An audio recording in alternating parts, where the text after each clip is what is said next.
This is SpaceTime Series 29, Episode 97, for broadcast on the 14th of August 2026. Coming up on SpaceTime, the world watches as a SpaceX rocket crashes into the moon, the radiation-eating mutant fungus from Chernobyl, and NASA's Habitable Worlds Observatory.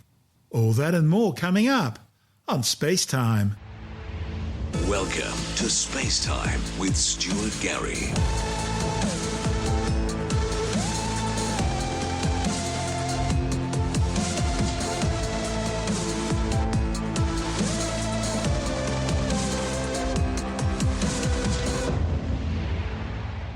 A disused SpaceX Falcon 9 upper stage has crashed into the moon, providing scientists with useful data on the effects of impacts hitting the lunar surface. The 4,000-kilogram vehicle hit the ground at some 87,000 kilometers per hour, gouging a 27-meter-wide crater and leaving a dark impact ejector scar across the lunar regolith. A thin plume of dust was detected following the impact. The European Southern Observatory's Very Large Telescope in Chile observed temporary sodium and lithium signatures in the crash. And the Korean Pathfinder lunar orbiter spacecraft Danuri was able to capture images of the crash site both before and after the impact. The events provided scientists with the opportunity to observe the high-velocity kinetic strike as a way of studying lunar subsurface materials without needing to drill for them. Falcon 9's mission was launched back in January the 15th last year, carrying two lunar landers to the moon, Firefly's Blue Ghost and iSpace's Resilience. After their deployment, Blue Ghost landed successfully on the moon on March the 2nd last year. However, Resilience crashed during its landing attempt. As for Danuri, it was launched on the Falcon 9 on August the 4th, 2022, as South Korea's first ever lunar mission. On board is NASA's ShadowCam instrument, which searches the lunar surface looking for signs of water ice in permanently shadowed craters near the lunar poles. 5 other payloads from Korean universities and technical research institutes are also mounted on the orbiter. This is SpaceTime. Still to come, the radiation-eating mutant fungus from Chernobyl, and NASA's Habitable Worlds Observatory moves a step closer. All that and more still to come on SpaceTime.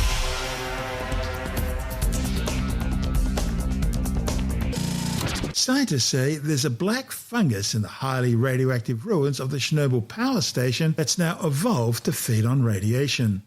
Not only did the fungus survive, but it actually grew towards the radiation source, primarily cesium-137. The fungi's black colour is due to massive amounts of melanin contained in the organism's cell walls. The fungus is actually a mould formed out of a number of different fungi, which was discovered growing and thriving directly on the walls of reactor number 4, which just happens to be considered as one of the most radioactive places on Earth. So how does this fungus flourish? Well, it uses a process called radiosynthesis, which is similar to photosynthesis in plants, but instead of using sunlight, it absorbs high-energy gamma radiation and then converts that into chemical energy. A report in the journal Frontiers of Microbiology found that when scientists sent samples of the fungus, called Caldosporium spirospermum, to the International Space Station, it not only survived but grew, forming a thin biofilm that blocked up to 84% of incoming cosmic radiation.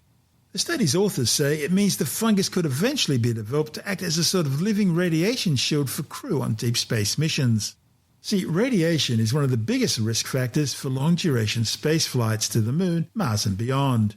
Existing radiation shielding is both bulky and heavy, so a self-regenerating biological layer that grows in response to radiation could be a game-changer. And of course it could also be used for radioactive biomediation works here on Earth. The Chernobyl nuclear power station's number 4 reactor exploded during the early hours of April 26, 1986, due to a series of failures both in the design of the Soviet-era reactor and from multiple errors during its operation in a test. The then Soviet Union initially tried to cover up the disaster, but the blast released a massive radioactive cloud which spread across Europe, contaminating vast areas, and which was quickly detected by radiation sensors in numerous countries, including Great Britain and Sweden. And that forced the communist government to admit something was wrong.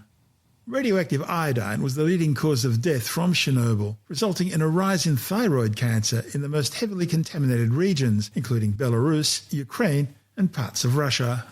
This is SpaceTime. Still to come, NASA's Habitable World Observatory, And later in the science report, a strong correlation found between dementia death rates and living in suburbia. All that and more still to come on SpaceTime.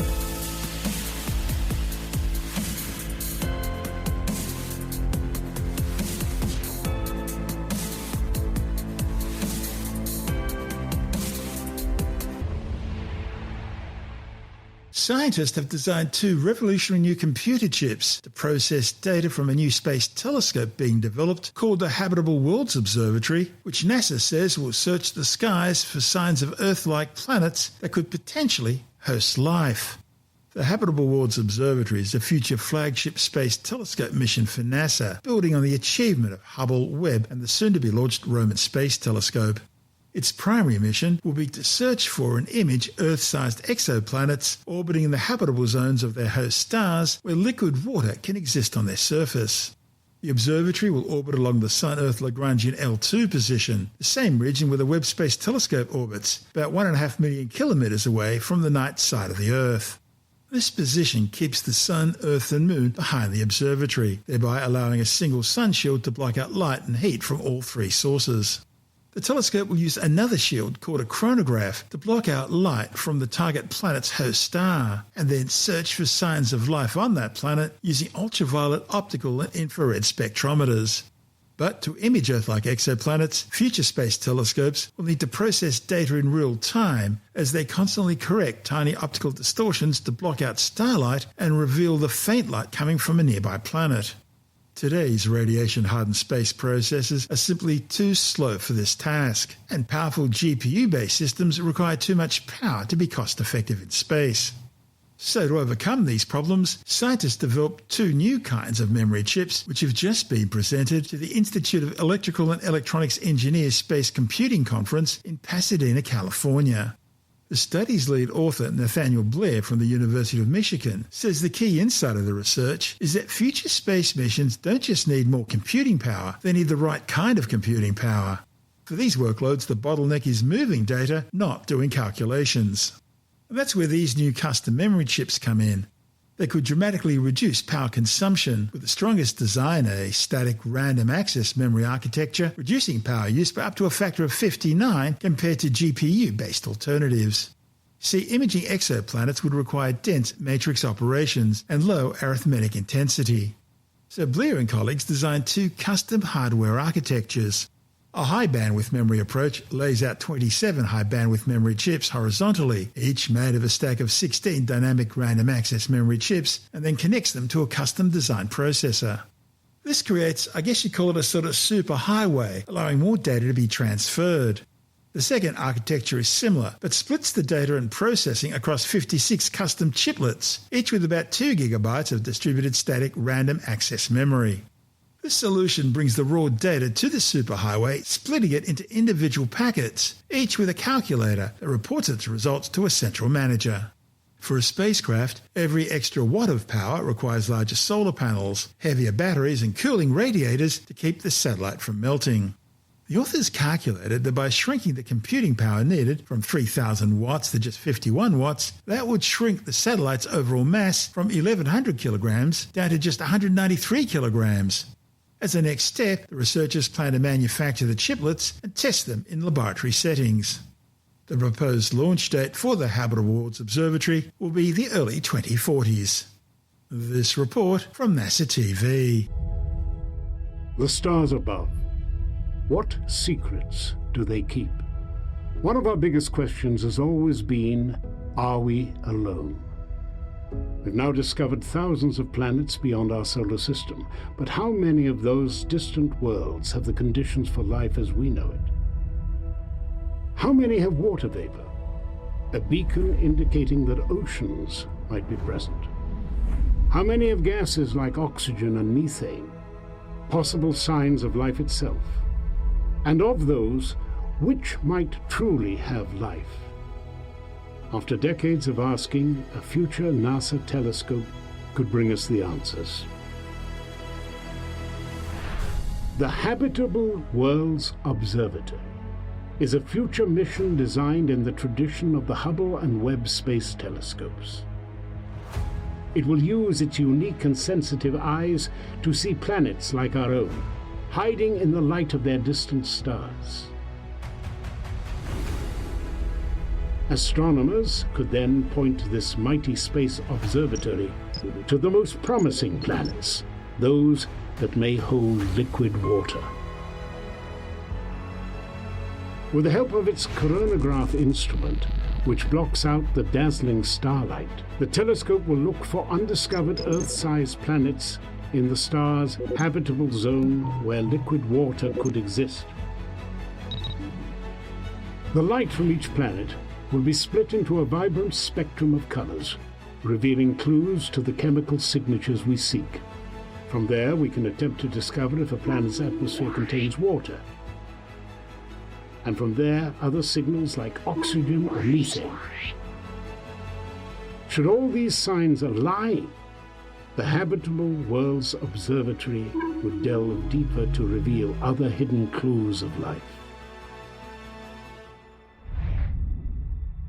With further study, we could find signs of sprawling oceans and rugged continents. And if signs of life are revealed, keep a watchful eye for changes over time. This magnificent observatory could discover dozens of worlds akin to our own in its first 5 years. The telescope will gather data on a wide variety of worlds, placing our own solar system in the context within the grand tapestry of existence.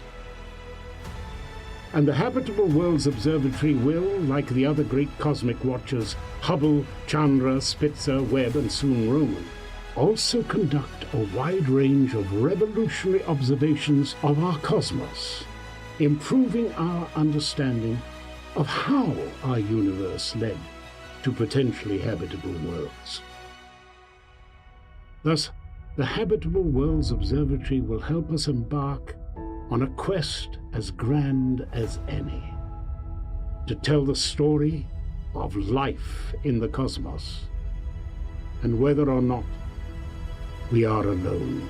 This is SpaceTime.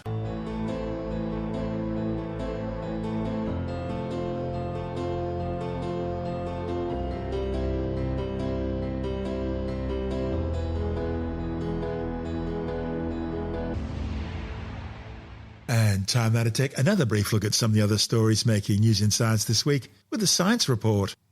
A new study has shown a strong correlation between dementia death rates and living in the suburbs as opposed to either living in the city or in country areas.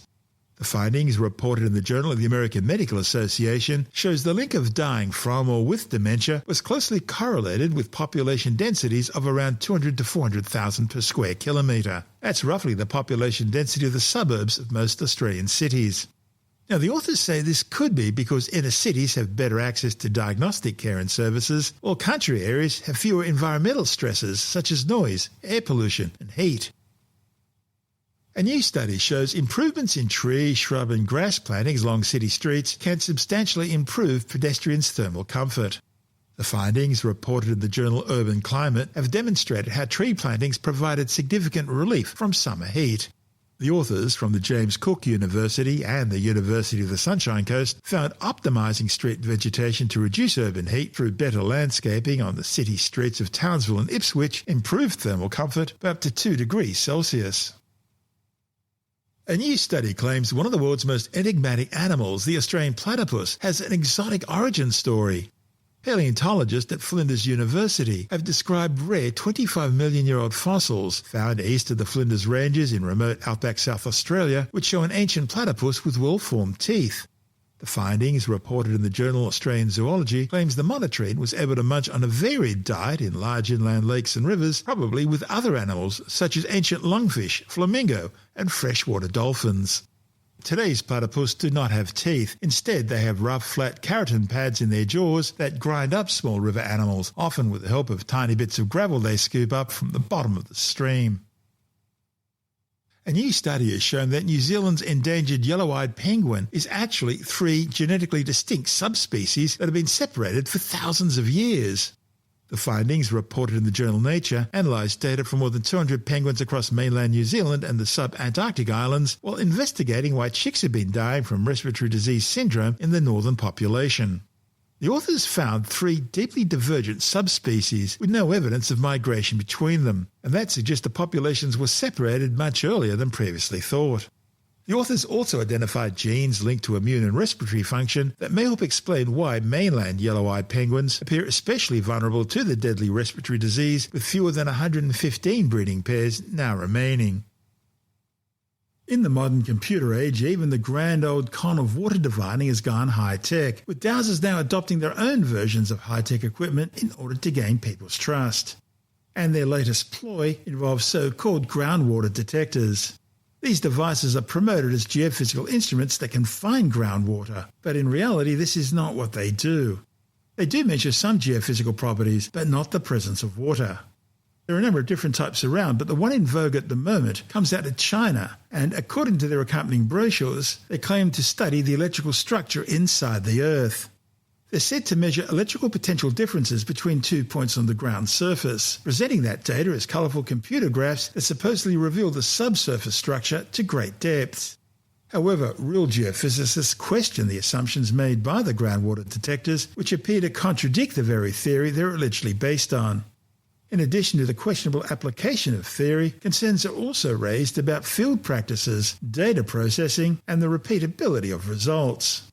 The skeptic's Tim Mendham says the geophysical community has long dealt with pseudoscientific claims of miraculous detection methods. Now, the skeptics have been involved with diviners ever since they started. In fact, a test of diviners was a thing that set the skeptics off back in 1980. And since then, we've tested hundreds of water diviners for the skeptics' $100,000 challenge, and no one has been able to prove what they can do under test conditions. Now, most of those people use typical metal rods that cross over when you hold them in your hand, sticks, fork sticks, little balls, pendulums hanging from things. One person used a cricket ball. We saw another person used to jump in the air when he passed water through his energy in his hands. Now, most of them are pretty low-tech systems, but now, of course, people find it hard, so they actually wanted something sort of more techy, more sciencey. An article that came out of South Africa, and they're using sort of groundwater detectors. But the scientists point out that these groundwater detectors aren't actually very powerful. They're promoted as a geophysical instrument that can find groundwater. They basically look at potential differences, electrical potential differences between 2 points on the ground. But as they point out, these things don't work very well.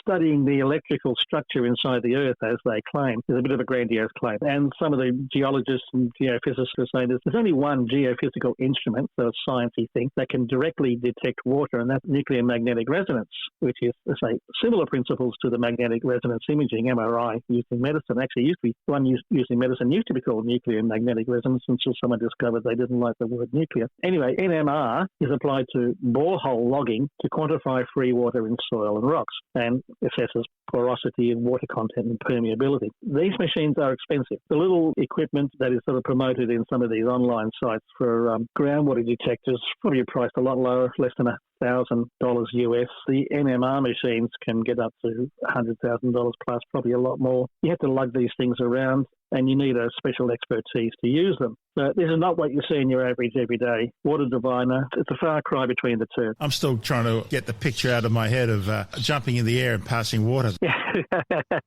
When they are passing water. It is the case, and a fairly common case, where people are suddenly using computers and all sorts of stuff to do the same old pseudoscience, but to try and give it the imprimatur of technology. A picture comes up on a computer and people go, ooh, that must be true because it's on a computer. It's the modern day version of it's there in black and white, therefore it must be true. So it's there on a computer monitor, it must be true. It's just throwing in a bit of totally inappropriate, irrelevant science onto this pseudoscience to try and make it sound good. And water diviners, moving on from their sticks to these groundwater detectors that don't do the work, buyer beware is the old story. That's the skeptic's Tim Mendham, and this is Space Time.